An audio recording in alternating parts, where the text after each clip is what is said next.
नमस्कार दोस्तों। कुछ दिन पहले यह कार्टून सोशल मीडिया पर बहुत अधिक वायरल हुआ। यह कार्टून फ्रांसीसी मैगजीन शार्ली हेब्डो द्वारा प्रकाशित किया गया था तथा इसमें भारत में कोरोना के कारण ऑक्सीजन की कमी पर भारतीय संस्कृति पर तंज कसते हुए कहा गया है कि भारतीयों अर्थात हिंदुओं के पास 33 मिलियन गॉड्स हैं, लेकिन एक भी ऑक्सीजन पैदा नहीं कर सका।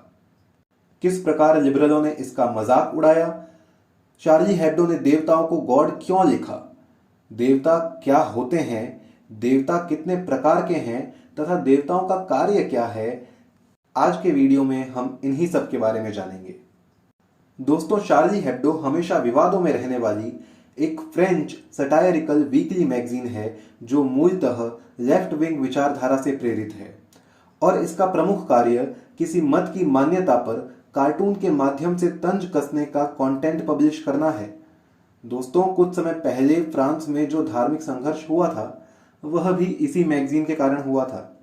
हाल ही में शार्ली हेब्डो ने यह कार्टून पब्लिश किया जो कि भारत में कई न्यूज वेबसाइट्स और भारतीयों में चर्चा का विषय बना। उदाहरण के तौर पर आप left propaganda website the print द्वारा इस विषय पर पब्लिश किए गए आर्टिकल का शीर्षक देख सकते हैं। इस विषय पर हर समय कोई न कोई मुद्दा ढूंढने वाले लिबरल्स ने मजाक उड़ाया, जिसमें ब्रिजेश कलप्पा, सलिल त्रिपाठी, देवदत्त पटनायक तथा सुमित कश्यप जैसे लोग शामिल थे। इनको एक्सपोज करने के लिए ऑप इंडिया ने एक आर्टिकल लिखकर बताया था कि इस पर प्रोपोगेंडा करने वाले लोग किस विचारधारा से प्रेरित हैं, जो कि आप यहां लिखित वाक्यों में सरलता से पढ़ सकते हैं। तो दोस्तों, ये कार्टून शास्त्रीय आलोक में कितना तार्किक है, इस पर चर्चा करना अत्यंत आवश्यक है। तो चलिए, सबसे पहले तो इस कार्टून में कुछ भाषाई गलतियां हैं। पहली यह कि हिंदू धर्म में देवताओं को 33 करोड़ माना गया है। गॉड्स का अर्थ न तो देवता होता है और न ही एंजल्स होता है। देवता शब्द के अर्थ का कोई ट्रांसलेशन अंग्रेजी भाषा में है ही नहीं। वैदिक शास्त्रों में देवताओं का अत्यंत व्यापक अर्थ है, जिसको ठीक से समझने के लिए राजीव मल्होत्रा जी का ये वीडियो आप अवश्य देखें। दूसरी गलती यह कि इस कार्टून में 33 मिलियन के स्थान पर 330 मिलियन लिखा होना चाहिए था, क्योंकि 1 मिलियन का अर्थ होता है 10 लाख, अर्थात 330 मिलियन ही 33 करोड़ के बराबर होगा, जबकि 33 मिलियन का अर्थ होगा 3 करोड़ 30 लाख। तो चलिए अब यह समझते हैं कि सनातन हिंदू धर्म में देवता क्या होते हैं। दोस्तों, शास्त्रानुसार सर्वोच्च सत्ता निर्गुण ब्रह्म ही है। वे ब्रह्म जब सगुण साकार होते हैं तब वे एक ही परमात्मा गणेश, शिव, विष्णु, दुर्गा और सूर्य इन 5 रूपों में अपनी लीला करते हैं। इन्हीं की अध्यक्षता में जगत की सृष्टि होती है। देवता योनि विचार से जीव हैं और पारमार्थिक दृष्टि से ब्रह्म स्वरूप हैं। परमात्मा की विभूति होने के कारण ही देवता ईश्वर के असीमित शक्तियों का प्रतिनिधित्व करते हैं।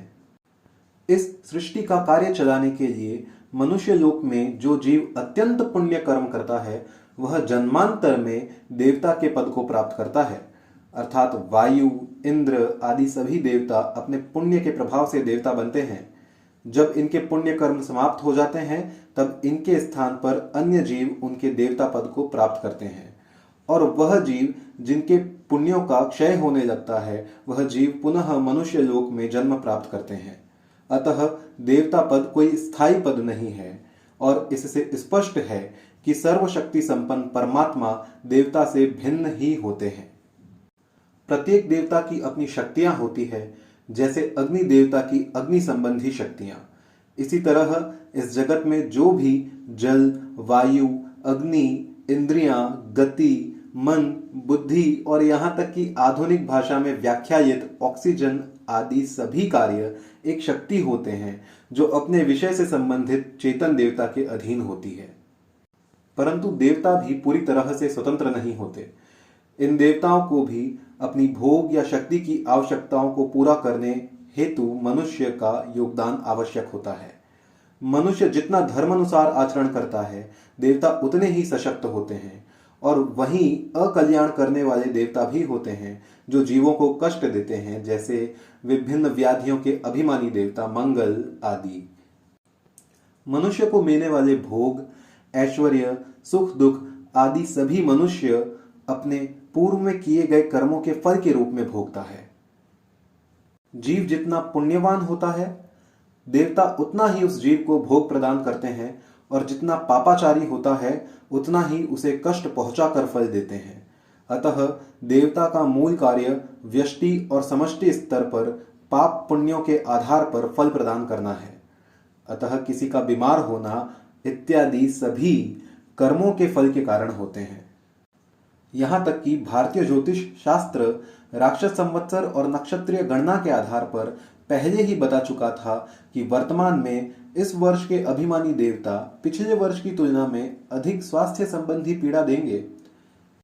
प्रायः ऐसी ही समस्याओं को दूर करने के लिए शासकों द्वारा पहले देवताओं को संतुष्ट किया जाता था, जिसके लिए देवताओं के अनुकूल शास्त्रीय अनुष्ठान करवाए जाते थे। लेकिन वर्तमान सेक्युलर शासन में अंध विरोध के कारण इन अनुष्ठानों की फलवत्ता पर अविश्वास किया जाता है। इसीलिए तो धार्मिक अनुष्ठान जितना कम होता है, देवता उतने ही शक्तिहीन होने लगते हैं, और इसी से मनुष्य लोक में सभी समस्याएं उत्पन्न होने लगती है। शंकर दिग्विजय में उल्लेखित इस श्लोक से स्पष्ट है कि जीव अपने ही कर्मों को विभिन्न रूपों में भोगता है। अतः देवता किसी जीव विशेष को बिना किसी प्रारब्ध के न तो रक्षा करते हैं और न ही पीड़ा देते हैं। अर्थात शार्ली हेब्डो द्वारा प्रकाशित यह कार्टून केवल उन लोगों के लिए ही मजाक या परेशानी का विषय है जो भारतीय दर्शन को ठीक तरह से जानते ही नहीं। इस कार्टून में मूल व्यंग्य हिंदुओं के मान्य अनेक देवताओं का था, जिसका लिबरल्स ने भी खूब अपमान किया। लेकिन इससे भी अधिक शोचनीय बात यह थी कि स्वयं हिंदुओं को अपने धर्म का सही ज्ञान ही नहीं था। वर्तमान में हिंदुओं में धर्म के प्रति अधिक रुचि नहीं होने के कारण उनकी धर्मशास्त्र के प्रति श्रद्धा बहुत ही कम होती जा रही है, जिससे कि वे साधारण धर्म पर लगे आक्षेपों का उत्तर तक नहीं दे पाते। यहाँ यह साफ तौर पर देखा जा सकता है कि किस प्रकार कुछ अच्छे इन्फ्लुएंसर्स ने भी शास्त्रीय संदर्भों में गलतियां की। और चलिए अब इस प्रश्न पर भी विचार करते हैं कि देवी देवताओं की कुल संख्या कितनी है। जगत सृष्टि के क्रम में ईश्वर 1 से 5, फिर 33, 3300, फिर 33,000, 33 करोड़ तथा अनंत तक विस्तारित होते हैं। इस जगत में अनंत प्रकार की शक्तियां विद्यमान है, अतः उनके अधिष्ठाता अनंत देवता होते हैं। अतः अनेक देवताओं के अस्तित्व को स्वीकारना हिंदुओं की वैज्ञानिकता को दर्शाता है, और यह उपहास योग्य विषय बिल्कुल भी नहीं है। मीमांसा दर्शन में देवताओं के विषय में अत्यंत गूढ़ चर्चा भी की गई है, और ऐसा भी नहीं है कि शास्त्रों में केवल 33 देवताओं की संख्या का ही वर्णन है। इसके आगे इन्हीं के अनंत तक विस्तार का भी वर्णन है। इसको और अधिक ठीक प्रकार से समझने के लिए आप शंकराचार्य जी के इस वीडियो को देख सकते हैं। दोस्तों, शास्त्रों में वर्णित है त्रयस्त्रिंशत् सहस्त्राणि त्रयस्त्रिंशच्छतानि च त्रयस्त्रिंशच्च देवानाम सृष्टि ही संक्षेप लक्षणा।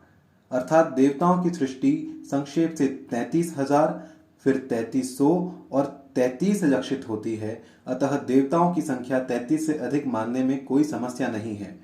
वे एक ही देवता अनेक भागों में विभक्त हो सकते हैं, और वे ही देवता विस्तारित होकर 33 करोड़ या अनंत तक विस्तारित होते हैं।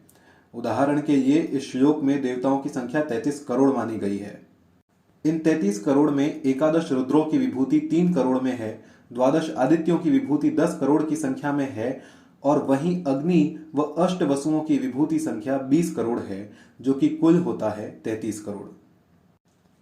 इन सभी से स्पष्ट है कि सृष्टि रचना की सूक्ष्म विवेचना जितनी हिंदू धर्म के अंतर्गत की गई है, उतनी गूढ़ दार्शनिक तथ्य ना तो आधुनिक विज्ञान प्रगति में प्राप्य है और न ही अन्य मत पंथों में। अतः देव मीमांसा हिंदुओं में गर्व का विषय होना चाहिए। विभिन्न देवताओं की मीमांसा जगत गुरु शंकराचार्य श्री पुरी पीठाधीश्वर जी द्वारा की गई है। अतः सनातन धर्म के रहस्य को समझने के लिए इस ग्रंथ को भी अवश्य पढ़ा जाना चाहिए। दोस्तों, इस वीडियो को बनाने में भी इस ग्रंथ की अत्यधिक सहायता ली गई है। तो चलिए दोस्तों, इस वीडियो को यहीं समाप्त करते हैं, और यदि इस वीडियो से धर्म के प्रति आपके ज्ञान में वृद्धि होती है तो इसे अधिक से अधिक लाइक व शेयर करें तथा हमारे चैनल को सब्सक्राइब करना भी ना भूलें। धन्यवाद।